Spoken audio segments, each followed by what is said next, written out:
नमस्कार, आपण पाहताय कोकण वार्ता न्यूज. कोकण वार्ता न्यूज मध्ये आपलं सर्वांचं स्वागत. पाहुयात बातमी सविस्तरपणे.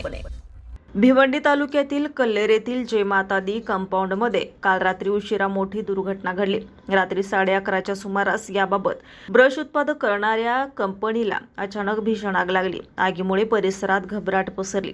माहिती मिळताच भिवंडी निजामपूर महानगरपालिकेच्या 2 अग्निशमन दलाच्या गाड्या आणि 1 पाण्याचा टँकर घटनास्थळी दाखल झाला. आगीवर नियंत्रण मिळवण्यासाठी अग्निशमन दलाचे जवान वेगाने काम करत आहेत. आगीचं कारण सध्या समजलेलं नसून दिलासादायक म्हणजे या घटनेत कोणतीही जीवितहानी झाली नाही. तथापि कारखान्यात साठवलेला कच्चा माल आणि साहित्य जळून खाक झालं असल्याची शक्यता आहे.